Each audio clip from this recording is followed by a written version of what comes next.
स्वागत है मेरे प्यारे मित्रों। तो फिर अभी हम फैन और वाई की कहानी को आगे बढ़ाते हैं और आज की शुरुआत में हमें दिखाया जा रहा है फैन चौंक कर वाई की ओर देख रहा था। फैन वाई का हाथ पकड़ के पूछता है कि तुम्हें मॉम के बारे में कैसे पता कि फैन की मॉम को स्टमक कैंसर था और वो अभी इस दुनिया में नहीं रही। वाई ऊंची आवाज में कहता है कि फैन भैया, आपको क्या लगता है कि आप मुझे कुछ भी नहीं बताओगे तो क्या मुझे कभी कुछ पता नहीं चलेगा।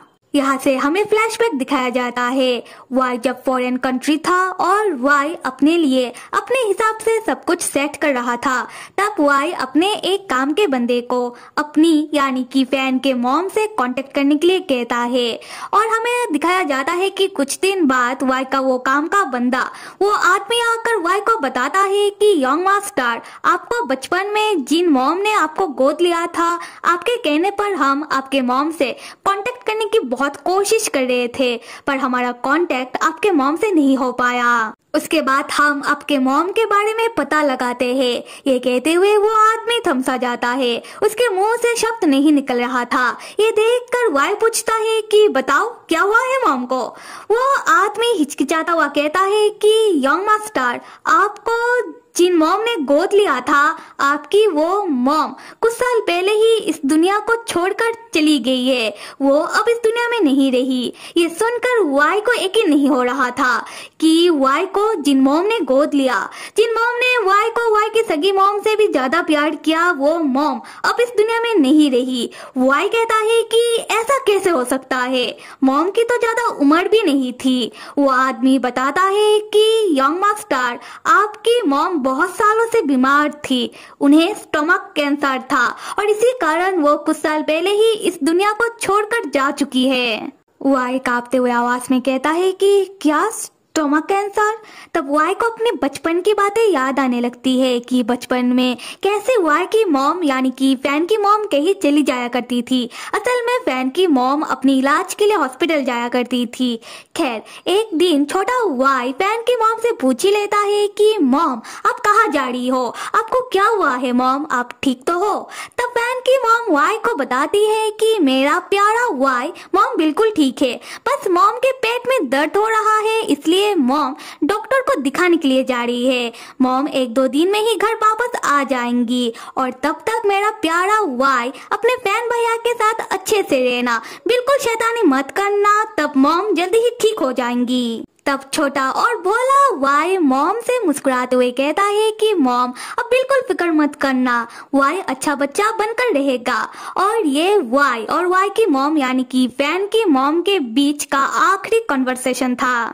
खैर, हम देखते हैं कि वाई अपने बचपन की बातों को याद कर रहा था और ये सारी बातें याद आने के बाद वाई अपनी मॉम यानी कि फैन की मॉम, जिनको वो अपना मॉम मानता है, उन्हें याद करके फूट फूट कर बहुत रोता है। फिर वाई रोते हुए गुस्से में कहता है कि फैन भैया, आपने मुझे एक बार भी कॉल करके मॉम के बारे में नहीं बताया, आपने आखिरी बार के लिए भी मेरा बात मॉम से नहीं करवाया, आपने मॉम के बारे में सारी बातें मुझसे छुपा लिया कि उन लोगों की मॉम अब इस दुनिया में नहीं रही। फिर वह बहुत ही गुस्से में फैन का नाम लेता है और अभी हम फ्लैशबैक से बाहर आ जाते हैं प्रेजेंट में। हम वाई को देखते हैं जो उन लोगों की मॉम के बारे में याद करके खुद को बहुत ही बेबस महसूस कर रहा था।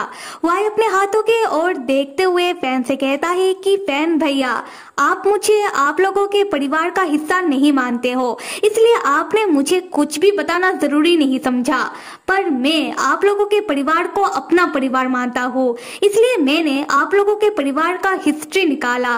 मुझे पता चला कि ये स्टमक कैंसर आप लोगों के परिवार में किसी ना किसी को था और ये जेनेटिक वाइज पास होता रहता है। और मॉम वो भी तो कहती थी कि उन्हें स्टमक पेन था, उन्हें पेट में दर्द होता था और देखो क्या हुआ, उन्हें स्टमक कैंसर निकला और वो अभी इस दुनिया में नहीं रही। फिर वाई घूमकर फैन की ओर देखता है और फैन के नजदीक आकर अपने दोनों हाथों से फैन के शोल्डर को जोर से पकड़ता है और ऊंची आवाज में कहता है कि फैन भैया, मैं अभी के अभी डॉक्टर को कॉल लगा रहा हूँ। अगले सीन में हम देखते हैं कि फैन अपने कमरे में है और डॉक्टर आ चुके हैं। डॉक्टर फैन को चेक कर रहे थे।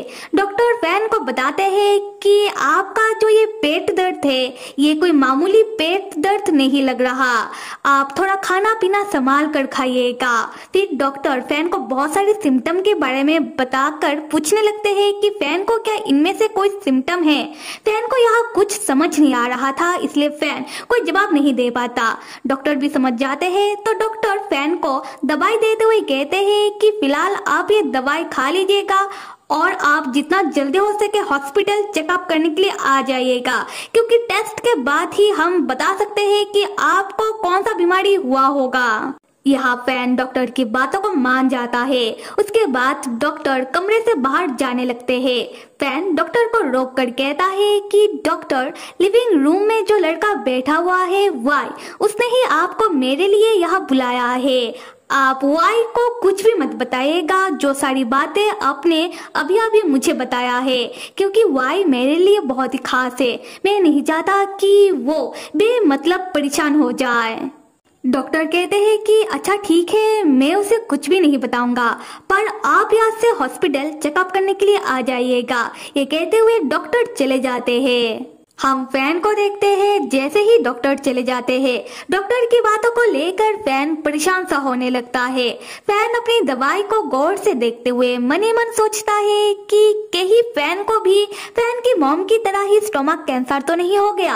अगर ऐसा होगा तो क्या होगा, क्योंकि वाई अभी भी मॉम के चले जाने से वो शॉक्ड में है। और अगर वाई को अभी पता चलता है कि फैन का जो पेट का दर्द है वो कोई मामूली पेट दर्द नहीं है, तो वाई तो सहन नहीं कर पाएगा।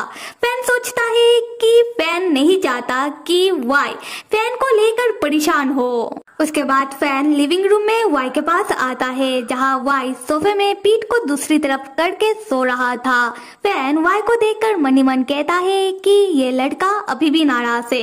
फिर फैन वाई के सामने आकर वाई से कहता है कि वाई, मुझे पता है कि तुम सो नहीं रहे हो, और अगर सोना ही है तो अपने कमरे में जाकर सो, सोफे में सोने से तुम्हें ठंड लग सकती है। वाई तब धीरे से फैन के हाथों में मारने लगता है और फैन से कहता है कि आप यहाँ से चले जाओ। फिर वाई खुद ही जाने लगता है। फैन तब वाई को रोक कर कहता है कि वाई, तुम नाराज मत हो, तुम्हें यही जानना है ना कि डॉक्टर ने क्या कहा है, तो मैं तुम्हें बताता हूँ। फैन कहता है कि डॉक्टर ने बताया कि फैन को स्टोमक इन्फेक्शन हुआ है, इसलिए फैन के पेट में दर्द हो रहा है। उसके बाद फैन डॉक्टर की दी हुई दवाई वाई को दिखाते हुए कहता है कि देखो वाई, डॉक्टर ने मुझे ये दवाई दी है। डॉक्टर ने कहा कि अगर मैं ये दवाई खाऊंगा तो मेरा पेट दर्द ठीक हो जाएगा, और मैं डॉक्टर का बात जरूर मानूंगा। वाई फैन की ओर मुड़कर फैन का हाथ जोर से पकड़ता है और अपनी दूसरी हाथ से फैन के माथे को अपनी ओर करके चिल्लाते हुए पूछता है कि फैन भैया, क्या सच में डॉक्टर ने आपसे यही कहा है? फैन वाई का इस रवैये को देखकर घबरा सा जाता है। फिर भी फैन कहता है कि हाँ डॉक्टर ने यही कहा है। वाई कहता है कि अगर इस बार फैन वाई से कुछ भी छुपाने की कोशिश कर रहा है तो वाई खुद ही फैन को मार देगा। तब फैन वाई के इन बातों से चौंक जाता है और मन में सोचने लगता है कि बीमार तो फैन है, तो फिर वाई इस तरीके से रिएक्ट क्यों कर रहा है, वाई इतना परेशान क्यों हो रहा है। दूसरी तरफ हम वाई को देखते हैं। वाई फैन को देखते हुए फैन को जोर से हक करने लगता है और फैन को हक करते हुए मन ही मन कहता है कि फैन, आप बस मेरे हो और आपको मैं कुछ नहीं होने दूंगा। और यहाँ वाई फैन को पहली बार मन में ना ही फैन भैया कहता है और ना ही मिस्टर फैन, सिर्फ फैन कह के पुकारता है। और यहाँ वाई का शक्ल देखकर हम साफ साफ समझ पाते हैं कि वाई फैन को लेकर धीरे धीरे करके सीरियस हो रहा है। और मेरे मित्रों, वाई का फैन को लेकर ये सीरियसनेस और वाई का फैन को लेकर जो भी फीलिंग उसके मन में उबल रहा है, वो आगे कौन सा रंग लेकर आएगा ये तो हमें आगे ही पता चलेगा। तब तक आप सब लाइक, सब्सक्राइब और कमेंट कर दो। Till then stay with me and see you.